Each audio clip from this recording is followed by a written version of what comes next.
Katika uwanja wa Mungore, wananchi wamekusanyika kushuhudia uzinduzi wa Ezekia Memorial Cup, mashindano yaliyofunguliwa rasmi na Mheshimiwa Benjamin Otsiula. January 2026 tumeona tulete tournament ambayo itasaidia vijana wa Kasoko. Hii ni closed tournament.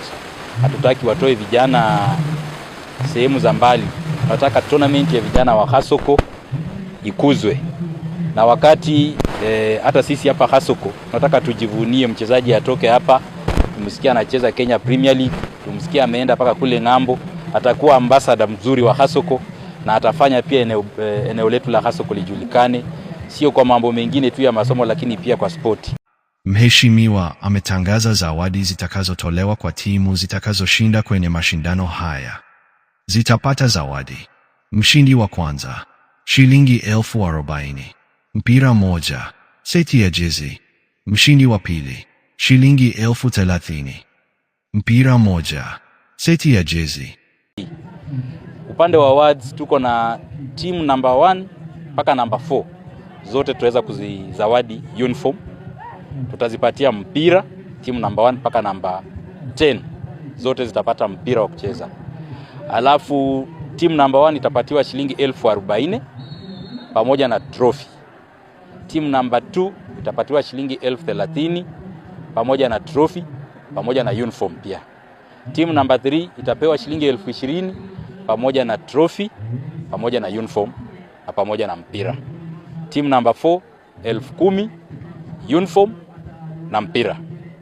Team kuanzia number 5 kufika number 10 zote zitapata shilingi 2,000 kwa ajili ya kuparticipate kwa mchezo, na pia watakuwa wanapatiwa mpira wa kucheza. Vile vile kuna mchezaji bora, top scorer, the oldest player, au pia tutawazawadi kila mmoja shilingi 2,000. Na pia the young most talented player atapatiwa shilingi 1,000. Hata hivyo, mashindano haya hayawahusu wavulana pekee.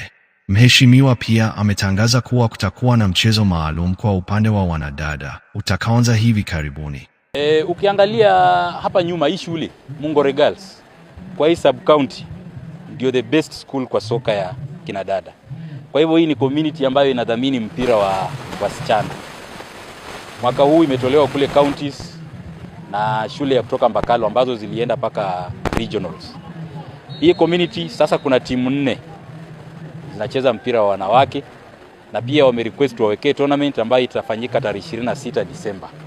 So kwa hivyo pia wamama hawajaachwa nyuma. Hii tournament inajumuisha timu 10 na hizo zinatoka kwa wodi ya Kasoko peke yake. Ziko katika pool 2, timu 5. Watakuwa na robo finali. Ezekia Cup, kukuza vipaji, kuleta nidhamu na kujenga ndoto za kimataifa kwa vijana wa Kasoko Ward. Ezekia, empowering the youth.